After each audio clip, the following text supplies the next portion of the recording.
Ya, itu contoh lagi tuh. Iya, iya, Jadi ya, iya, iya. Benar, benar, benar, itu benar. contoh ya. Money Iya, belief-nya money avoidance. Tapi ada juga loh yang orang justru mau kebalikannya. dibeli. Yaitu dibilang money worship dalam tanda kutip, malah justru pemuja uang gitu ya. Jadi dia bilang semakin banyak Wow. uang semakin bisa menyelesaikan masalah gua, gitu kan Iya, jadinya. Nah itu contoh juga iya. ya. Jadi ada Oke. hal-hal yang seperti itu dia yang itu tadi idealnya ketika dia mau melakukan apa tuh consulting kepada perencana keuangan Perencanaan harusnya dia udah keuangan. selesai dulu masalah tentang apa psikologis terkait uang harusnya. Jadi idealnya sebenarnya Oke. harusnya ke situ. Begitu udah selesai baru dia bisa menyelesaikan, bisa mereka melakukan consulting kepada financial planning. Bisa. Supaya apa? Supaya tadi ketika dia buat tujuan, udah smooth tujuannya, udah selesai. Maksudnya masalah-masalah dia dalam dirinya itu udah nggak ada gitu loh dia. Jadi dia terhadap uang. Ah, oke. Siapa? Kayaknya banyak Dia juga nih dia yang mau. mulai join ya. Dia mungkin Iya. bisa disapa dulu dia. Halo teman-teman semuanya, sahabat-sahabat Wanship. Ini dia ada lihat pertanyaan tadi di atas, bentar ya. Dari Kak, dari Kak Julian Nikusuma, ya. Pak minta pendapat jika uang dipinjam teman atau keluarga, bagaimana terapi keuangan untuk kita? Oh, untuk yang meminjamkan berarti ya. Gimana Oke, tanggapan Pak saya Budi? jawab deh dia ya. Atau Pak, ya, aduh, Saya ya. jawab dia. Seringkali kalau kita minjemin uang ke orang lain, terus orang itu kemudian nggak balik ya, misalnya kita marah kesel, betul nggak? Iya, Marah kesel benar. sama si orang tersebut jadinya ya dan sebenarnya ketika anda marah kesel apalagi sampai mempengaruhi emosi anda sebenarnya Emosi. ketika lakukan itu anda sendiri yang rugi kan sebenarnya. Nah ada satu Ah, teknik namanya forgiveness of others di teknik forgiveness terapi of namanya. others. Jadi kurang lebih kayak gini teknik terapi itu. Anda membayangkan orang tersebut hadir di depan Anda. Anda membayangkan, kemudian Anda bilang sama dia betapa keselnya Anda, marahnya Anda terhadap dia gara-gara lu pinjemin uang tapi nggak lu balikin. Itu ya dia. Hmm. Jadi kita.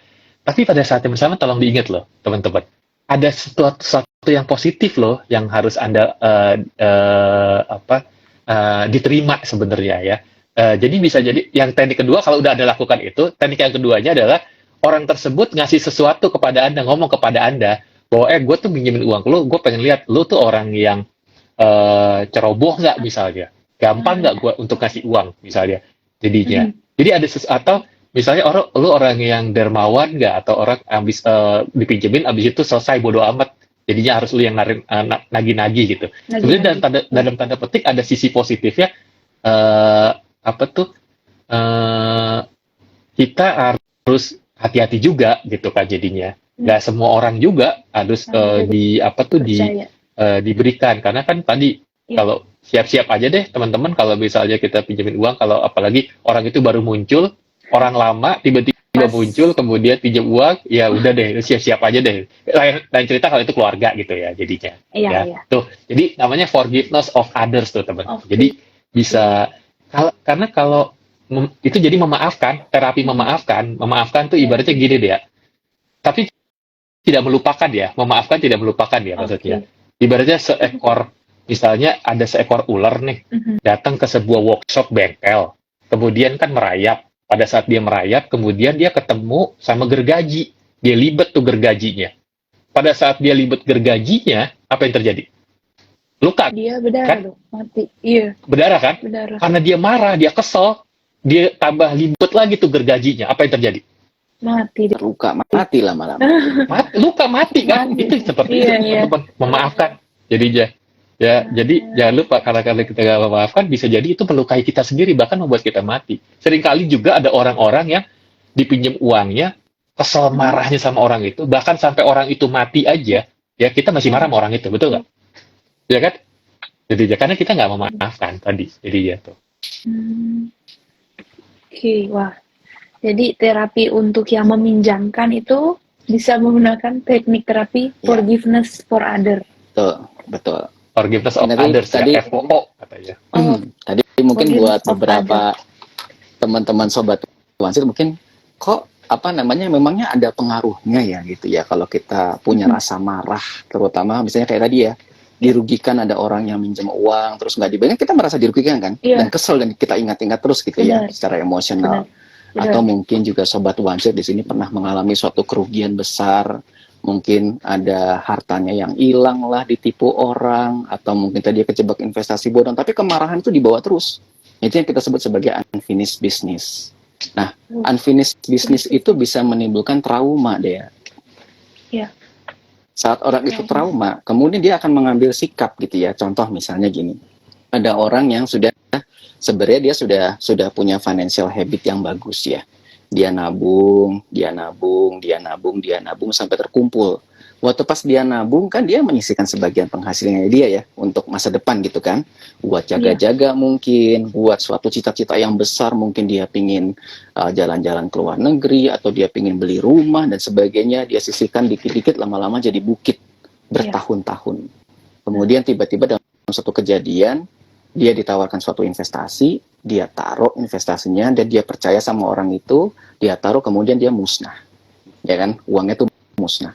Nah, terus kemudian akan timbul perubahan dalam diri dia.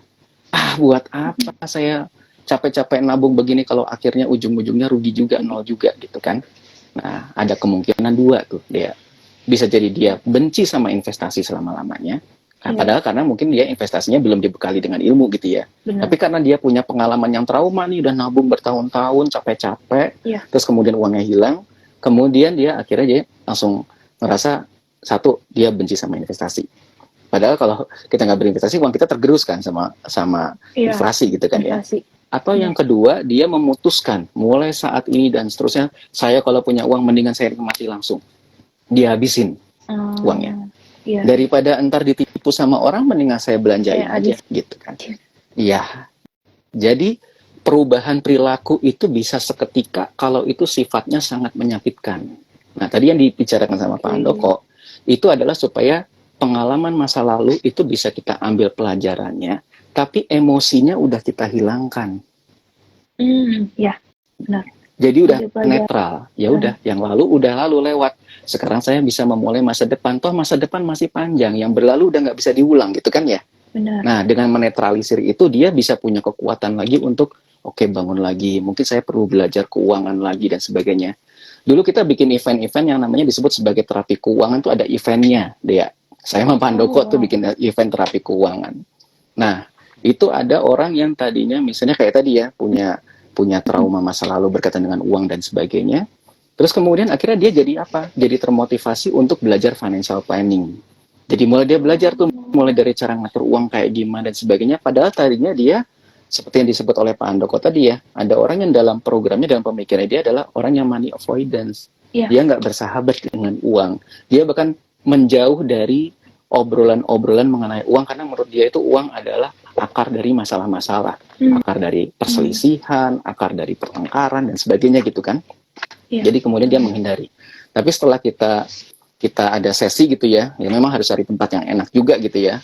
Kemudian sesi ada terapi, kemudian itu dia mulai perlahan-lahan belajar, gimana caranya cash flow management, sampai dia bahkan ikut kelas-kelas perencanaan keuangan terus sampai akhirnya dia betul-betul bisa membenahi keuangannya dia. Tapi itu tadi masalah-masalah masa lalunya tadi udah ternetralisasi, udah berubah ya.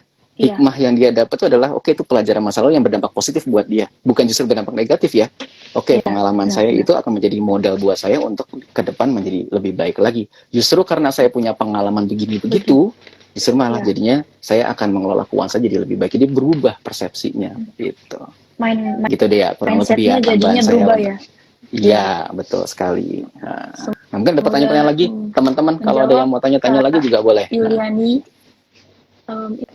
ini ada pertanyaan lagi nih dari Kak Beni Juniardi.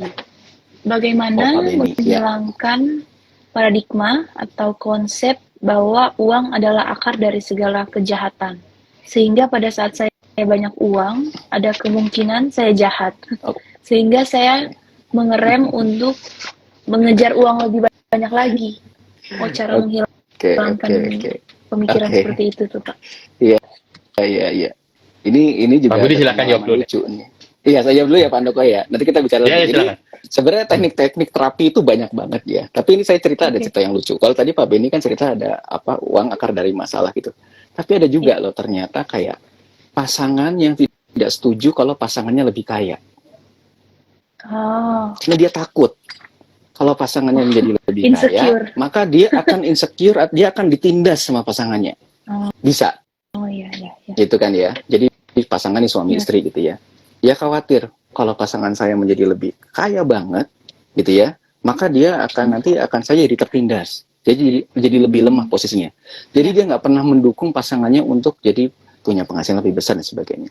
Atau juga ada juga yang nggak mau pasangannya menjadi lebih kaya karena khawatir, ya maaf ya, khawatir ntar dia kawin lagi, gitu misalnya. Iya, iya. Nggak Ini alasan-alasan yang kita personal sebut seperti sebagai, ini yang kita sebut sebagai money belief. Jadi akhirnya money belief. perilakunya pun nggak supporting gitu ya untuk tadi itu gitu. Nah ini kalau kita bicara teknik terapinya, mungkin saya kasih sekilas dulu ya mengenai ada bahwa dalam diri kita ini yang mempengaruhi perilaku kita tentang keuangan itu ada beberapa hal. Yang pertama adalah citra diri, self image lah istilahnya gitu ya. Jadi citra diri itu bagaimana kita melihat diri kita. Apa label yang diberikan kepada diri kita. Ada orang yang bilang diri saya pintar ngatur uang. Begitu dia merasa dirinya pintar ngatur uang, maka dia confident. Mungkin dia jadi bendahara kelas.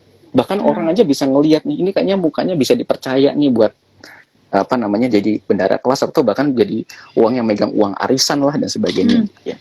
Nah, itu jadi itu disebut sebagai self image. Dan bahkan juga bagaimana dia melihat dirinya dia sendiri. Terus yang kedua selain self image adalah tadi yang Pak Andoko sebut sebagai money belief. Ya, jadi keyakinannya dia tentang tadi itu. Kalau dia merasa bahwa dengan adanya money belief yang bagus gitu ya. Jadi dia ngerasa bahwa kalau uang ini justru semakin banyak, saya bisa menjadi berkat buat banyak orang. Buat orang lain. Nah, itu money belief tuh gitu ya.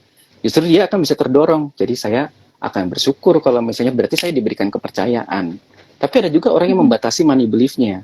Kalau saya nggak bisa ngatur uang kecil, gimana saya mau ngatur uang besar? Gitu kan, ada juga begitu kan. Nah, jadi akhirnya dia juga kalau dia ngerasa uang kecil aja dia nggak bisa ngatur, maka dia nggak akan bisa terima uang besar juga. Nah, ini ada teknik-teknik untuk melakukan terapinya. Nah, terapi ini melibatkan ada pikiran sadar, bawah sadar gitu ya. Ini konsep-konsep itu gitu ya. Terus kemudian ada teknik-tekniknya jadi ini kita harus mempelajari juga mengenai cara kerja pikiran dan apa yang bisa mempengaruhi perilaku kita. Nah, itu kita harus belajar adalah bahwa pikiran kita terbagi menjadi dua nih deh ya. Ada pikiran sadar sama pikiran bawah sadar. Kalau pikiran sadar itu tempat kita berpikir dengan logik gitu ya. Jadi kalau saya sekarang cash flow lagi defisit, maka pikiran logiknya adalah saya kurangin pengeluaran-pengeluaran yang tidak perlu.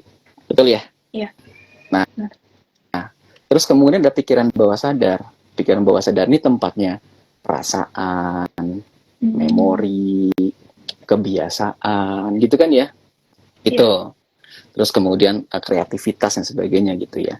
Nah, di pikiran bawah sadar ini, dia tergantung nih, pikiran bawah sadar atau perasaannya dia bilang apa. Kalau dia bilang gini, ada tukang bakso tuh lewat tuh. Terus pikiran sadarnya bilang, kamu kan harus berhemat dulu. Orang ada bakso lewat aja langsung ini aja nih, langsung pengen beli aja gitu beli kan. Aja. Tapi pikiran bawah sadarnya bilang, ya beli aja kan lapar. Ntar dia udah lewat nih, nggak dipanggil sekarang, ntar dia pergi gitu kan ya. Udah keburu pergi, udah keburu lewat tuh tukang baksonya gitu kan. Nah, ternyata pikiran bawah sadar kita ini berpengaruh jauh lebih besar daripada pikiran sadar kita. Jauh lebih besar. Jauh lebih besar. Waktu pas dia bilang, wah ntar lewat nih, udah skip udah pergi nih tukang baksonya gitu ya. Akhirnya pikiran sadarnya bisa kalah. Kalau dia kalah, kalah. Makanya kita suka ngelihat itu tadi, misalnya kayak anak harus sekolah, harus belajar. Tahu dia harus belajar. Kamu tahu nggak kalau harus belajar sebelum ujian? Tahu. Kok nggak belajar? Enakan main PS, misalnya gitu ya. Itu sebenarnya penyebabnya. Karena